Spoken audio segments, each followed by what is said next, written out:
De repente, en una tarde de octubre, empiezan a llegar unos carromatos raros. La gente pensaba que era un circo o que era, ¿no? Y era un campamento gitano.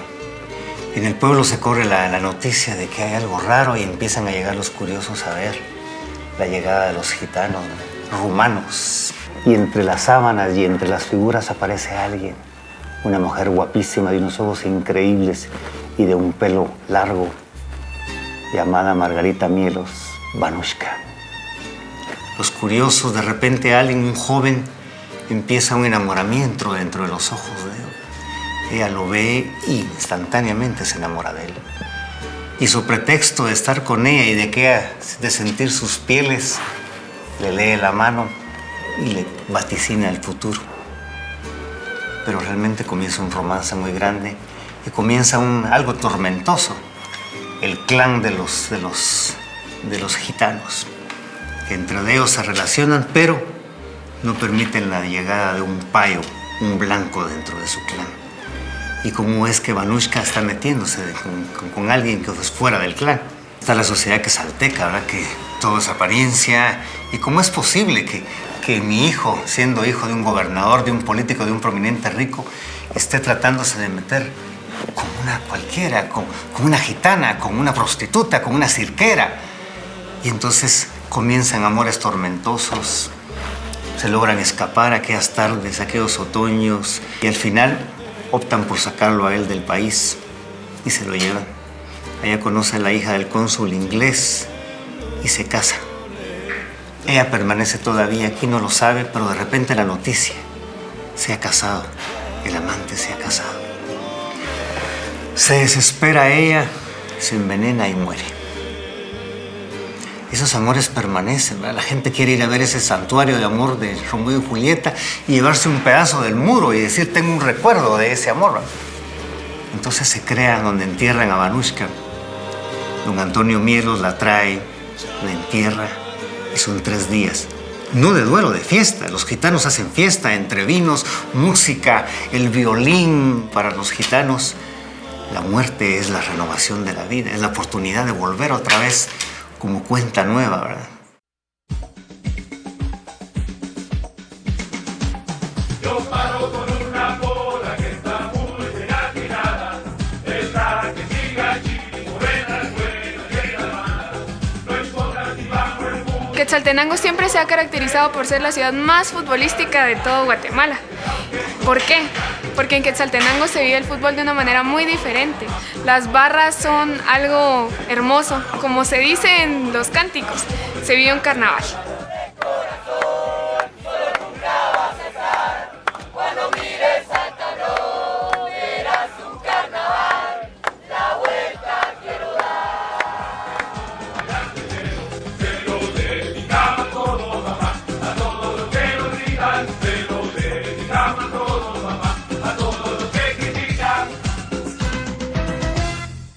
Realmente me siento muy contenta, muy agradecida, porque a pesar de los 62 años que tiene mi padre de muerto, la gente lo sigue recordando con mucho cariño.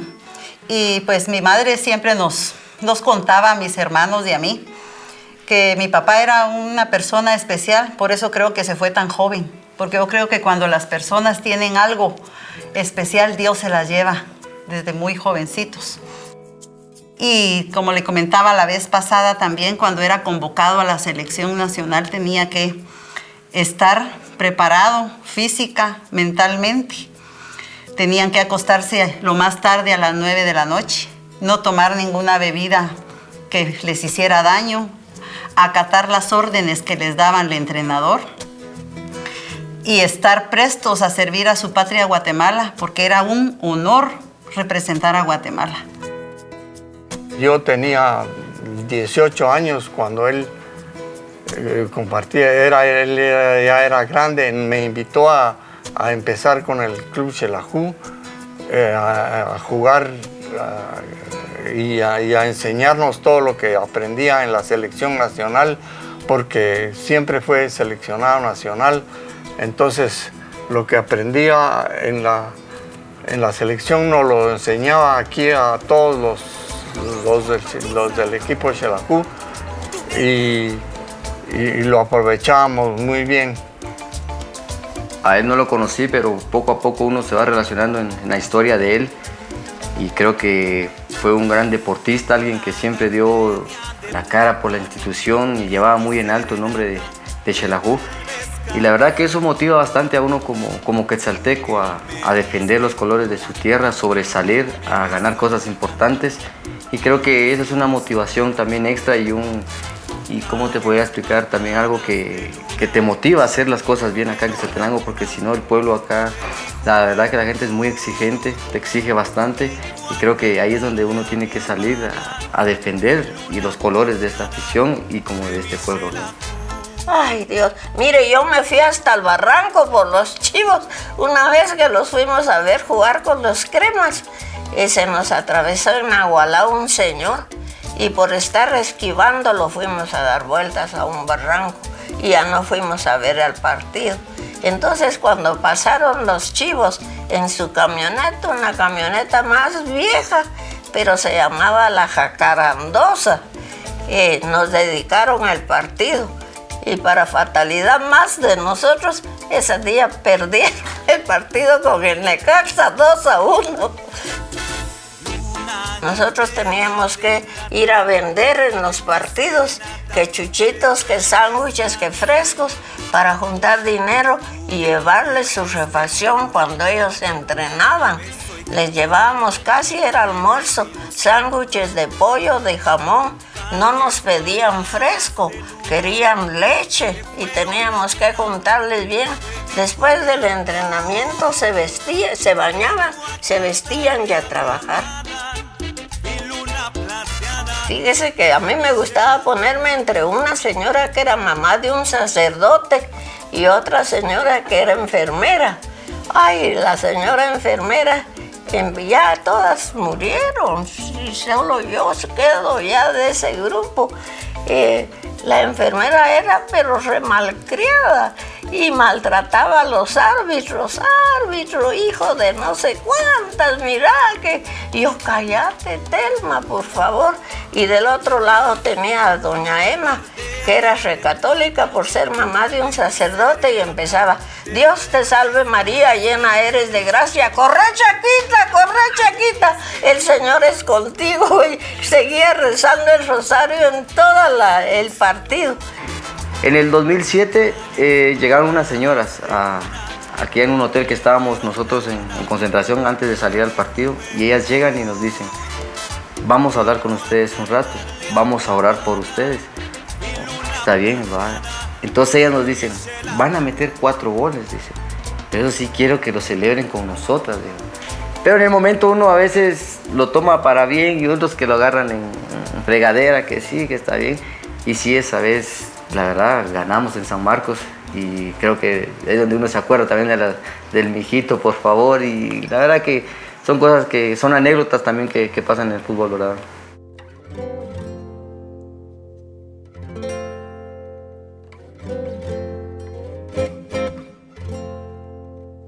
Hay una historia que cuentan muy interesante, que vino la familia Sánchez, que eran originarios de Totonicapán y era los que iban a instalar los primeros telares, y hablaron con Barrios, que estaba aquí en Quetzaltenango, posiblemente en esta casa. Y entonces le pusieron que cómo hacían para poder montar la fábrica. Entonces Barrios le dijo a Manuel Lisandro Varías, que era el comandante de armas de aquí de Quetzaltenango, que resolviera el problema. Viene Manuel Lisandro Varías y le dice a don Socorro de León, al general Socorro de León, que fuera a Cantel a arreglar ese problema. Y como al día siguiente que regresó don Socorro, le preguntó Varías: ¿cómo resolvió el problema? Muy sencillo, dijo. Fusilé a la municipalidad y se resolvió el problema.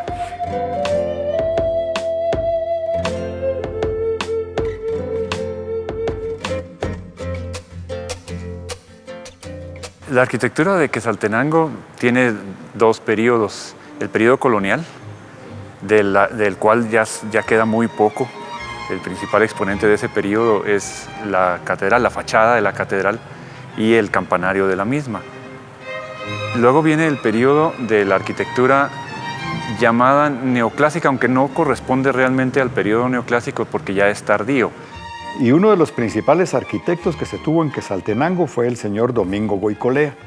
Él, en su lugar de origen, se tallaba la piedra. Entonces él trajo la técnica del tallado de la piedra aquí a Quetzaltenango. Él fue quien le enseñó a un personaje famoso que es Agatón Boj el tallado de la piedra. Él fue el artífice de la mayoría de los edificios que están tallados en piedra. Él fue el constructor, por ejemplo, del Palacio Municipal, del edificio de Correos y de algunas otras edificaciones aquí en la región sobresalientes. Pero hay una serie de edificios que vale la pena destacar, como la Casa Aparicio, por ejemplo, que fue un palacio, ¿verdad? Que está ahora actualmente ocupado por la Gobernación Departamental.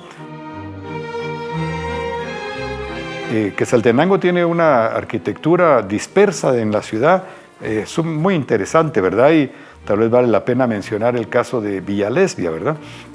Villa Lesbia fue construida por un arquitecto italiano, en este caso el arquitecto Scotti.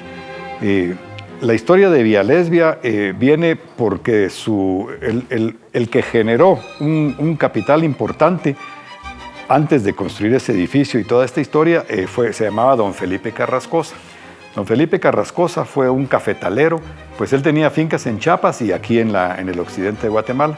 Era un hombre mayor cuando se casó con una muchacha muy jovencita que se llamó Lesbia Cristiani Armendáriz. Pero ya él siendo mayor, don Felipe se enferma y don Felipe entonces le recomienda a su joven esposa, a Lesbia, que cuando falleciera, buscara a Hugo Freshman para que le asesorara. Y así lo hizo ella, y lo vino a buscar y se conocieron y se enamoraron y se casaron. Y se fueron en barco y estuvieron varios años, 2 o 3 años allá en Europa. Pero el primer puerto que tocaron fue un puerto italiano y dijo, yo quiero uno así en Quetzaltenango. Y entonces fue cuando contratan a este arquitecto Scotti para que les construyera el palacio. Y el arquitecto Scotti se dio gusto, construyó un palacio muy grande, donde hay un restaurante que yo me atrevo a sugerir que no existe en toda Centroamérica un restaurante que tenga una casa tan elegante como esta. En el 2005 arrancamos con Tertulianos, nace Tertulianos, en una casa pequeña, donde empezamos a forjar ahí sí que las recetas, pensar en cómo podemos agradar ahí sí que a todos los quetzaltecos y a todos los visitantes nacionales e internacionales. Y fue un reto muy fuerte, empezar de cero, empezar sin nada, y realmente pues pocas personas son las que a veces apoyan cuando uno inicia y que creen en uno, como por ejemplo una empresa quetzalteca y guatemalteca que es Cabro, Gallo, nos apoyaron cuando nosotros estábamos ahí sí que iniciando, y que hoy en día pues siguen siendo personas que nos apoyan de una manera inigualable y que seguimos con ellos apoyándolos en todos también. Que teníamos como 5 días de estar aquí en el restaurante cuando les enseñé a unas personas la casa, y bajando me di cuenta del reflejo que se hace. Entonces se me vino a la idea tomarles una foto aquí. A forma internacional ya. Vi la epilepsia de Plutón un día convertir tu ciudad en escombrera. Y a ese titán, al que le diste el nombre de la Madre de Jesucristo, de más negra pavura atribularte y vomitar desiertos en tu vientre. Se refería al terremoto del 2 de abril y a la erupción del volcán Santa María que ocurrió en octubre, el 24 de octubre. Ese terremoto destruyó gran parte del frontispicio del teatro, pero por fortuna no tocó todo ese tesoro que tenemos aquí adentro.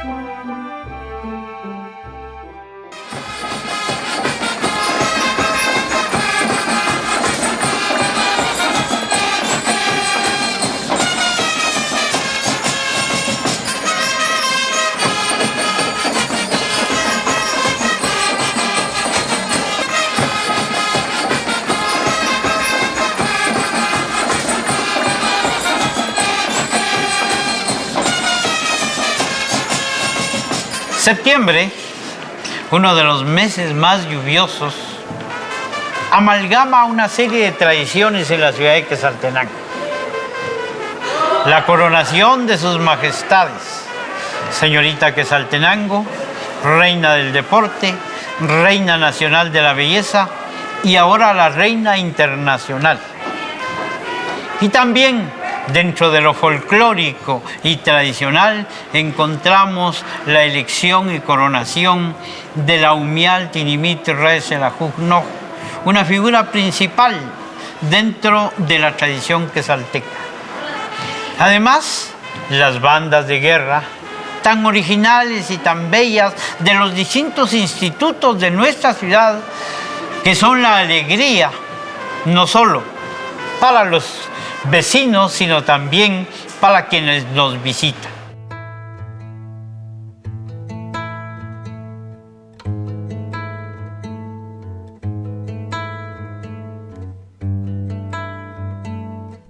El alcalde de Quetzaltenango, Juan Aparicio, se reunió con varios poetas quetzaltecos, entre ellos don Osmundo Arriola, otros filántropos y grandes hombres como don Filadelfo J. Fuentes, y planificaron hacer los Juegos Florales traídos desde España.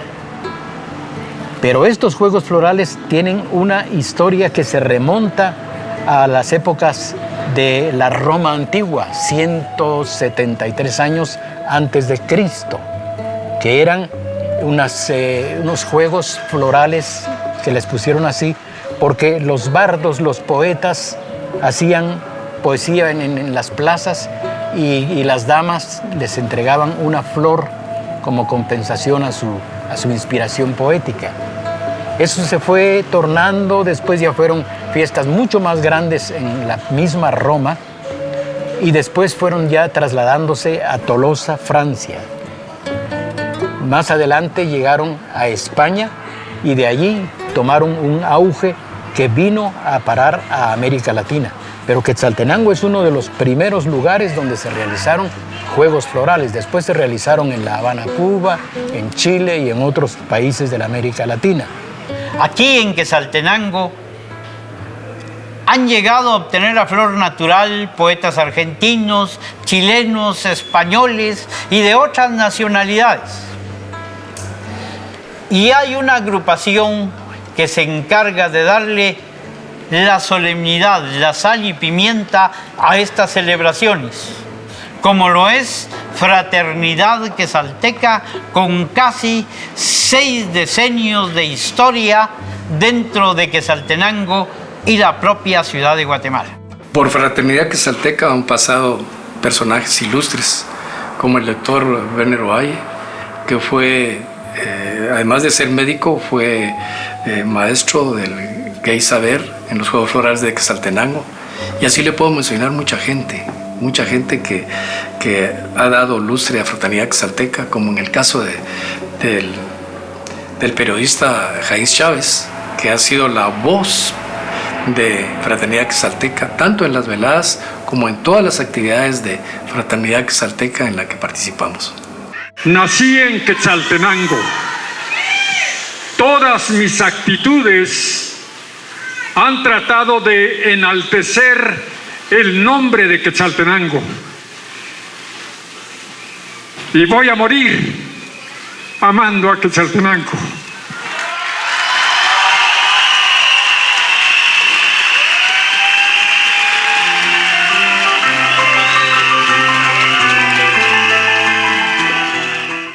Esto es un trabajo arduo, no es un trabajo fácil conectar a reinas internacionales, mandarles cuáles son las características de reina que queremos, las nacionales. Yo no sé si sea falta de que sea presunción, pero creo que el reinado nacional, las fiestas de independencia es el más puro, porque cada departamento reúne a cada representante de su municipio, la elige y esa representa al departamento. Lo vivo en el aspecto de ese quetzaltequismo que tenemos, ¿verdad? Que no podemos olvidar que existe Quetzaltenango y que tenemos que luchar por la cultura de nuestro país, por la dimensión que es Quetzaltenango en todas sus cosas. Usted ya ve que Quetzaltenango en cuestión escolar está en primer orden, las bandas, la música. Usted pudo haber apreciado en la Feria de Quetzaltenango cuántas bandas hay que son unos profesionistas de la música. O sea que llevamos metidos, y se puede decir, hasta en los huesos, lo que es el amor a Quetzaltenango.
Quetzaltenango ha sido una ciudad educativa, en el sentido que se ha dedicado a ello. El Grupo Gestor, que es una institución que hace análisis sobre el desarrollo económico, hizo un censo hace algunos años para ver qué era lo que movía la economía de esta ciudad, y encontró algo muy interesante, y es que la educación y todos sus servicios conexos le aportan a la economía real cerca de un 20% de su producción interna bruta, del PIB local. Eso es destacable porque obviamente la educación tiene su propio sentido, por supuesto, pero no se había nunca medido cómo aportaba a la economía real el sistema educativo. Y a partir de eso, Quetzaltenango toma más conciencia de que la educación es uno de sus destinos, sin ser determinista, pero sí es una de las actividades principales. 3 hijas tengo aquí en Quetzaltenango y 3 hijas en el extranjero, pero todas son profesionales. Y mis padres siempre se preocuparon porque estudiara. Me pusieron en el Colegio Encarnación Rosal, hice mi primaria, después mi básico lo realicé en el Instituto Normal Parcial de Occidente. La parte de diversificado la realicé en la Escuela de Comercio Sección de Urna. Soy perito contador. Y después continué estudiando en la universidad. Son espacios y oportunidades que mis padres nos dieron. Gracias a ellos, pues, la vida es diferente ya con una profesión. Que hay 10 universidades y uno puede encontrar diversos tipos de jóvenes, personas que vienen de los municipios aledaños, así como los departamentos cercanos a Quetzaltenango. Esta Quetzaltenango es cada dintel y cada balcón y cada pared emana cultura. Y los jóvenes mismos la perciben, ¿verdad? Son como esponjas que van agarrando todos esos sentimientos de sus ancestros, ¿no? Metáfora es un grupo de jóvenes que han hecho festivales, invitan mexicanos, invitan hispanos, invitan gente y han armado realmente unos festivales increíbles de poesía. Y hacen poesía en la calle. Cuando yo salí de la municipalidad, un tiempo después, me vino la idea de formar un grupo cabalmente para trabajar o estudiar aspectos históricos, filosóficos, religiosos de Quetzaltenango, y formé el Grupo Prometeo. Eso fue en 1988. El Grupo Prometeo es una organización de amigos que nos gusta la tertulia, nos gusta la investigación en todo el ramo del gran saber. Nos gusta estudiar viejas religiones, filosofía, literatura, música, acontecimientos del ayer, del presente y del futuro. Y una de las luces en el túnel que yo veo es el acceso a la educación independiente, en donde están estudiando los jóvenes, pero lo están haciendo. hay una demanda enorme de educación, un hambre de educación y que realmente no es una educación gratuita, sino que la están pagando. De ahí que, por ejemplo, Quetzaltenango ahorita es un clúster educativo. Aquí hay ya 10 universidades y hay aulas que no se dan abasto, universidades privadas y la universidad estatal. Tenemos más de 100,000 estudiantes. Para una población que nominalmente está en el orden de 200,000, significa que 1 de cada 2 es estudiante en esta ciudad.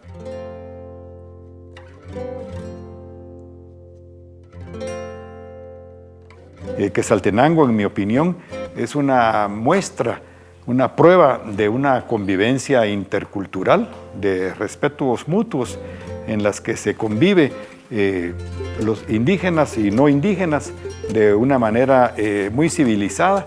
En Quetzaltenango, felizmente, los indígenas son los que tienen más poder, poder económico, poder político, incluso la mayor parte de profesionales de la ciudad de Quetzaltenango son indígenas, de manera que tienen una prestancia que se merecen, ¿verdad? Porque hay una solera dentro de la cultura indígena que aquí en Quetzaltenango es más que evidente. De manera que la interculturalidad, creo yo, que es vivida en esta ciudad, es otro de los hitos históricos que nos demuestra que es posible esa convivencia. Realmente Quetzaltenango tiene una gran variedad de platos típicos. Está el quichón, el jocón, el pepián, los paches de papa, quetzaltecos, los tamales de arroz, los chuchos, los cambrayes, también, ¿verdad? El atol de elote, el famoso chocolate.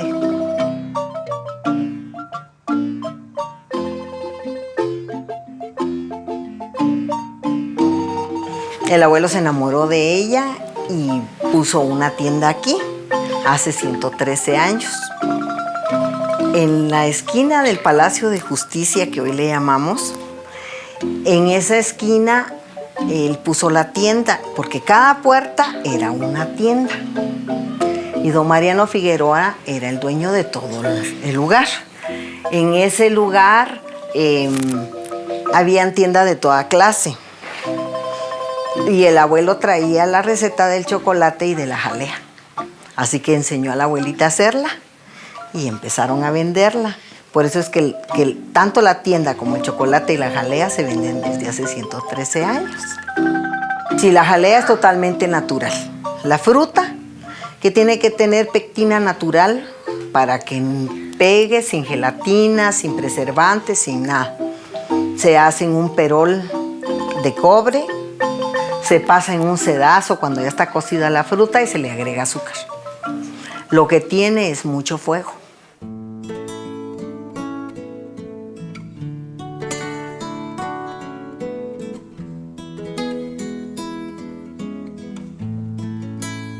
De Quetzaltenango me enorgullece la gente, me enorgullece la visión de muchas personas que han permitido que Quetzaltenango sea la ciudad que es hoy. Bueno, las checas para los quetzaltecos es un producto muy importante. Es un producto que nos identifica como quetzaltecos, es un producto que en toda Guatemala se reconoce como nuestro, así que es un producto que nos vuelve orgullosos, un pueblo orgulloso de nuestro pan. Normalmente utilizamos harinas duras, harinas que nos proveen molinos regionales como Molino Excelsior. Son productos de buena calidad que nos permiten que la checa salga siempre sabrosa, además del trabajo que hace la gente, de las ganas que le ponen para realizar el producto. Estudié comercio, me gradué de contador y comencé a solicitar trabajo. Con el apoyo de algunas personas ahí logré hacer contacto a la empresa Molino Excelsior, que antes se llamaba Fanjul y Gutiérrez. Era integrada por don Juan Bautista Gutiérrez Blanco y don José Fanjul, fueron los fundadores del molino, 1936, dice. Ya cuando yo pues era muy chaval cuando eso fue, ya para 1956 pues ya era un hombre de 25 años casi. Me integré ahí el gerente general era don Juan Bautista, dueño y gerente. El gerente ejecutivo se llamaba Alfonso Bosch Soto, papá de Juan Luis Bosch. Durante ese tiempo tuve la suerte, muy buena suerte, de tratar a don Juan Bautista Gutiérrez, una persona con unos conocimientos de todo y de la vida y todo, que Dios me permitió compartir con él casi 40 y tantos años de trabajo. Con esa mano que él tenía, esa sabiduría, era increíble que otro le ganara, recuerdo yo.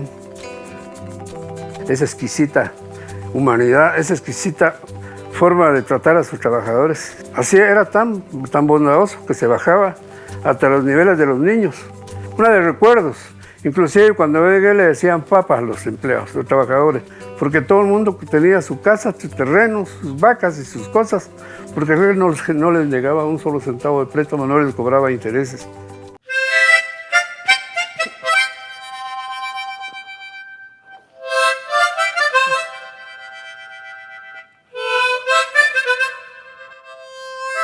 Este lugar es un homenaje a Quetzaltenango. Es una compilación de objetos, menajes, armas, relojes, vestuarios, vestidos, recetas, periódicos, monedas que revelan la historia de Quetzaltenango en lo artístico, en lo cultural, en lo político, en lo social, y que tiene algo muy importante. Tiene el agradecimiento de toda la gente que ha venido a dejar sus piezas, porque saben que en el Café La Luna las guardan. Esta gente vienen jóvenes, enamorados, que se prometen amor y que en un libro de recuerdos queda grabado. Ya tenemos 20 libros de recuerdos, cada año hacemos un nuevo libro. Se enamoraban con palabras tiernas, con un buen lenguaje florido, cervantino, por decirlo así, como aquello, el día que te vi, quedé impresionado de tu belleza y soy un esclavo ferviente de lo guapa y bella que eres. Era que sí me gustó porque era delgadita, morenita, pero me gustó, me cayó bien. Había tenido otras novias que, soy sincero en decirles, ¿verdad?, eran muy petulantes, solo hablaban de dinero. Es cierto que lo tenía sus papás, pero es que el dinero no es el que hace feliz a uno. Mi temor era que pues, al divorciarme no pudiera comulgar porque yo soy muy católica y mi asesor o mi director espiritual era Monseñor Luis Manresa y Formosa, que en paz descanse, un jesuita maravilloso, el obispo de Quetzaltenango. Entonces cuando yo llegué a contarle, porque yo le iba a contar de lo que me había tocado sufrir como esposa, y entonces le fui a decir que ya nos habíamos separado. Y entonces me dijo, ten mucho cuidado, porque eres cuarentona, y las mujeres cuarentonas, si se vuelven a enamorar, son más necias que una mula. Fíjese que sí, mi madre se quedó sola con 3 hijos. Ella se quedó de 25 años viuda. Imagínese lo que es eso. Mi padre murió de 30 años, pero fue una mujer luchadora. Fue una mujer que no sé cómo agradecerle todo lo que hizo por nosotros. La verdad le digo. Todos los días de mi vida la recuerdo. Soy católica. Amo a la Virgen del Rosario. Porque para mí ella es un modelo de mujer. Imagínate tú, criar a Jesús ha de haber sido muy difícil. Porque era una misión muy fuerte. Y ella valiente dijo sí, sin tener ningún miedo, sin tener ningún temor. Y afrontó todo lo que le tocó pasar. Entonces, para uno de madre, ella es un modelo. Y porque la luna es el ícono de Quetzaltenango, ¿verdad? Hablar de la luna es hablar de Paco Pérez, hablar de la luna es de esas calles bañadas de luna.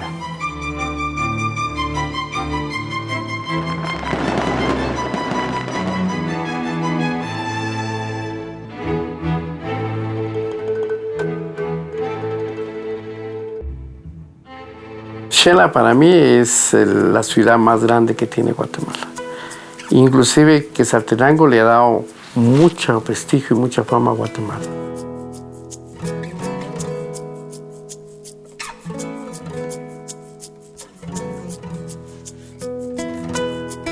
Xela lo es todo para mí. He tenido la oportunidad de vivir en otros lugares y no sería feliz.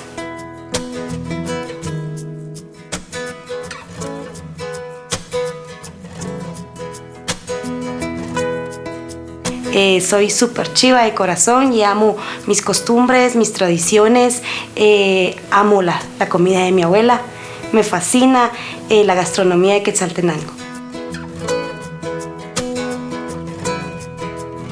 Por Xela, cuando me preguntan eso en quetzalteco, pues lo único que puede responder es amor, porque nos identificamos con nuestra ciudad, la queremos, la amamos y la valoramos.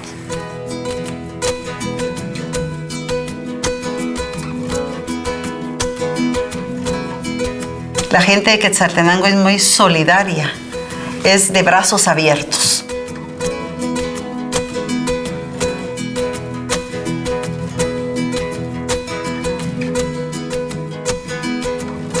Y se enterraba el ombligo y el ombligo arraigaba la tierra y el ombligo hacía que uno amara su tierra. Yo creo que eso pasó a una generación como la nuestra, donde el ombligo quedó enterrado en Quetzaltenango en algún lugar.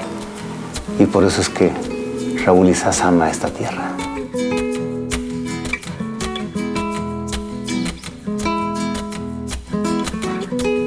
Quetzaltenango lo veo como una ciudad de paz.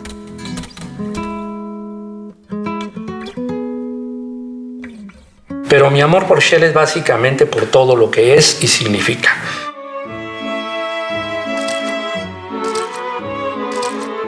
Y tengo yo una filosofía personal también que la voy a describir en el siguiente lema, ¿verdad? Que es mejor estar en el centro de la periferia que en la periferia del centro. Yo digo que no soy 100% quetzalteca, sino 100 por 1000. Y me he dedicado mucho a las cosas de Quetzaltenango para que esto no caiga. Ser quetzalteco es una bendición de Dios. Es una bendición grande porque hemos nacido en una tierra que es un sortilegio de amor, de música, de encanto y de poesía. En mis noches de amor,